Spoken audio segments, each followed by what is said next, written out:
Hello students, कैसे हो आप लोग। स्वागत है आप सभी का। आई होप कि आप आईआईटी जेईई की तैयारी कर रहे हो और ढेर सारी तैयारी आपकी अभी राइट ट्रैक पर चल रही है।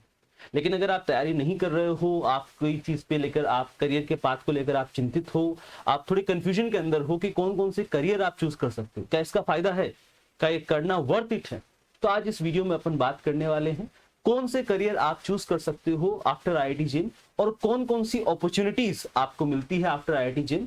इस वीडियो के अंदर अपन बात करने वाले हैं।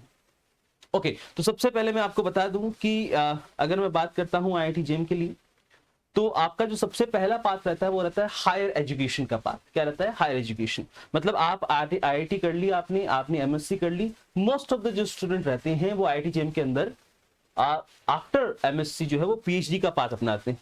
तो ये सबसे ऑब्वियस बात है कि आप पीएचडी के लिए जा सकते हैं आफ्टर एमएससी इन आईआईटी और आईआईसी और NIT. Admission through IIT JEE allows you to pursue advance studies in physics which is a gateway to research, है ना। तो आप रिसर्च की फील्ड में जा सकते हैं। अगर आप रिसर्च की फील्ड में जाएंगे तो आप क्या कर सकते हैं? पीएचडी कर सकते हैं। इंडिया के अंदर पीएचडी कर सकते हैं या फिर आप अब्रॉड के अंदर पीएचडी कर सकते हैं। सबसे पहला आपके पास में ये ऑप्शन रहता है कि आप आईआईटीज के अंदर, आईआईसी के अंदर, टीएफआर, पीआरएल और जितने भी नेशनल और इंटरनेशनल इंस्टीट्यूट्स हैं उनके अंदर आप पीएचडी का ऑप्शन ओपन कर सकते हैं। दूसरा अगर मैं बात करूं तो रिसर्च एंड डेवलपमेंट के फील्ड में आप जा सकते हैं। हालांकि ये जो फील्ड है ये पूरी की पूरी पीएसयूज की फील्ड है। जैसे गवर्नमेंट रिसर्च एंड ऑर्गेनाइजेशन के जितने भी फील्ड है उनके अंदर आप जा सकते हैं, है ना। आप एज अ जीआरएफ या फिर एसआरएफ फेलो वहां पर आप अडोप्ट कर सकते हैं, है ना। वहां पर आप जा सकते हैं as a scientist, associate scientist, वहां पर अप्लाई कर सकते हैं। इसरो में कर सकते हैं। कहां कहां कर सकते हैं? इसरो के अंदर आप कर सकते हैं, डीआरडीओ के अंदर आप कर सकते हैं। अगर मैं बात करूं देन आगे आप जो है वो बार्क के अंदर कर सकते हैं, है ना। आप पीआरएल के अंदर कर सकते हैं, as a Saha Institute of Nuclear Physics के अंदर आप कर सकते हैं। न्यूक्लियर जो साइंस सेंटर उसके अंदर आप कर सकते हैं। नेशनल लेबोरेटरी जितनी भी है सीएसआईआर की, वहां पर आप अप्लाई कर सकते हैं, है ना। वो आपको एक अपॉर्चुनिटी देता है एक बेहतर करियर की। ठीक है, एज ए साइंटिस्ट रोल आप ऑक्यूपाई कर सकते हैं इन सभी जगहों पे। और क्या क्या आपके पास में अपॉर्चुनिटीज रहती हैं उसके बारे में डिस्कशन करते हैं। तो नेक्स्ट आपके पास में जो है वो टीचिंग एंड एकेडमिया है ना। आप टीचिंग फील्ड में जा सकते हैं। टीचिंग फील्ड में कहां कहां आप अप्लाई कर सकते हैं? जैसे अगर आप सीएसआर नेट को क्रैक कर लें या फिर गेट एग्जाम को क्रैक कर लें या फिर सेट को करें, तो किसी भी यूनिवर्सिटीज में एज ए टीचर आप अप्लाई कर सकते हैं। गवर्नमेंट और प्राइवेट दोनों में आप अप्लाई कर सकते हैं। ठीक है, तो गवर्नमेंट टीचर के लिए भी आप जा सकते हैं और प्राइवेट टीचर के भी आजकल बहुत स्कोप है। जैसे जी एडवांस हो गया, है ना। जो आईआईटी जी के जो टीचर्स होते हैं, जो नीट के टीचर्स होते हैं, जो बहुत बड़े बड़े प्राइवेट इंस्टीट्यूट्स में पढ़ाते हैं, वो मोस्टली जेम के थ्रू ही निकल कर आते हैं।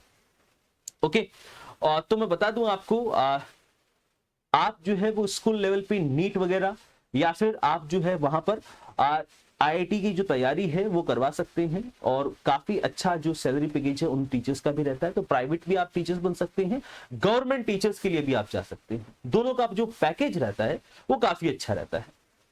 ओके, उसके बाद में अगर मैं बात करूं तो इंडस्ट्री एंड कॉर्पोरेट रोल्स भी आपको मिल सकते हैं। जैसे बहुत सारे जो मेरे दोस्त हैं आईआईटी के अंदर जो थे, उन्होंने प्लेसमेंट सेल लगता है वहां पर, है ना। हर साल जब आप सेकेंड ईयर के अंदर आते हैं जेम के अंदर, तो वहां पर एक प्लेसमेंट का पूरा फेयर लगता है।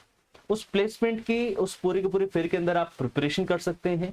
बहुत बड़ी बड़ी कंपनियां वहां पर आती है, जैसे टीसीएस हो गया, इन्फोसिस हो गया, अमेजन हो गया, गोल्डमैन सैक्स हो गया। ये सारी की सारी जो इंडस्ट्रीज है उनके अंदर आप एज ए एनालिटिकल रोल ले सकते हैं। साथ ही में ये बड़ी बड़ी सैलरीज भी देते हैं आपको, बहुत बड़ा पैकेज रहता है ना। आप बहुत सारे फील्ड्स के अंदर, अब जैसे आप एमएससी कर रहे हैं तो किस फील्ड के अंदर एमएससी है? फिजिक्स के अंदर कौन सा फील्ड है? ऑप्टिक्स के अंदर आप कर रहे हैं या फिर जो रिसर्च आपका प्रोजेक्ट है वो किसके अंदर, वो बहुत मैटर करेगा। इलेक्ट्रॉनिक्स के अंदर है, इंस्ट्रूमेंटेशन के अंदर है, उसके बेसिस पर आप जो है वो बड़ी जो आपके पास में रोल है वो आपको मिल सकता है, टेक्निकल रोल मिल सकता है, या फिर आप किसी बड़ी जो प्राइवेट इंडस्ट्री होती है उसके अंदर आप जा सकते हैं उस रोल के बेसिस पर। ठीक है, लेकिन ये स्पेशलाइजेशन पे मैटर करता है कि आपने कहां पर और किस सब्जेक्ट के अंदर विद इन फिजिक्स वो आपने किस सब्जेक्ट के अंदर एमएससी की। फिर government and public sector jobs तो आपके पास में है ही है। जैसे पीएसयूज के अंदर आप सिलेक्शन ले सकते हैं, ओएनजीसी हो गया। ओएनजीसी के अंदर आपको गेट एग्जाम क्लियर करना होगा। अगर आप गेट एग्जाम क्लियर कर पाते हैं जेम के बाद में, तो आप ओएनजीसी के अंदर जा सकते हैं, भेल के अंदर जा सकते हैं। वो सारे के सारे फिजिक्स पोस्ट ग्रेजुएट स्टूडेंट्स को ही वहां पर जॉब देने के लिए रहते हैं, है ना। जियो फिजिसिस्ट के आप जॉब को अप्लाई कर सकते हैं, है ना।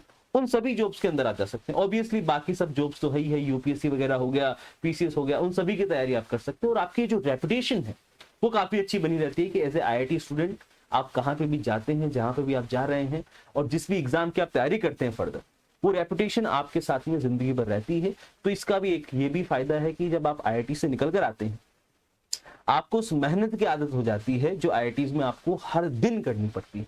ठीक है, तो इसी के साथ बता दूं कि अगर आप सीयूईटी पीजी की तैयारी कर रहे हैं तो सीयूईटी पीजी का जो तैयारी आप कर रहे हैं तो उसके लिए हम अलग से एक बैच भी लेकर आए हैं। और मैं आपको बता दूं कि हमारे इंस्टीट्यूट से बहुत सारे जो स्टूडेंट्स हैं उनके 200 प्लस स्कोर बना है आउट ऑफ 300। तो ये सभी स्टूडेंट्स की लिस्ट है। साथ ही में मैं आपको बता दूं कि जो 6 स्टूडेंट है आउट ऑफ टॉप 10 वो यहां से भी निकले हैं। ठीक है, आईआईटी जेम की तरफ से। ओके, देन आफ्टरवर्ड्स अगर मैं बात करूं यहां पर तो आईआईटी जेम और सीयूईटी पीजी 2026 की अगर आप तैयारी कर रहे हैं फिजिक्स के सेशन से तो 70% ऑफ के साथ में हम जीनियस बैच लेकर आए हैं जो ऑलरेडी शुरू हो चुका है। एंड आई थिंक काफी दिन, अब बहुत ज्यादा दिन बचे नहीं है। ये 16 जून को शुरू हुआ था, मैं आपको बता दूं। और ये 16 जून को जो बैच शुरू हुआ है उसमें आप आईआईटी जेम और सीयूईटी पीजी दोनों की तैयारी कर सकते हैं। कंबाइंड बैच है, दोनों की तैयारी फुल करवाई जाती है इसके अंदर। और 16 जून को ऑलरेडी शुरू हो चुका, मतलब दो वीक ऑलरेडी हो चुके हैं। आई थिंक मंडे को न्यू बैच आ सकता है, तो इसकी आप जरा एक बार ध्यान से देखिएगा। 70% इसके अंदर ऑफ चल रहा है, तो बहुत टाइम कम बचा है, जाइए और इसके अंदर आप एडमिशन लीजिए अगर आपको जेम और सीयूईटी पीजी की तैयारी करनी है। एज वेल एज मैं आपको बता दूं कि हमारा जो ऐप है इसके अंदर बहुत सारे फ्री फीचर्स भी हैं। अगर आप जेम और सीयूईटी पीजी की तैयारी कर रहे हैं तो prime classes, recorded classes, ranker strategy, practice questions, teachers handouts, PYQs, paper analysis, cut offs और बहुत सारी चीजें जो आपको मिल रही है, जाके एक बार आप जरूर ट्राई कीजिएगा। Thank you very much. मेरा नाम है भरत प्रजापति और इस वीडियो को आप जरूर लाइक कीजिएगा। और जितने भी आपके दोस्त हैं जिनको डाउट है जेम को लेकर, आप कमेंट सेक्शन में आपने अपनी जो क्वेरी है वो आप लिख सकते हैं और मैं सभी क्वेरीज का इसके अंदर जवाब दूंगा। Thank you very much. मिलते हैं आपको नेक्स्ट सेशन के अंदर।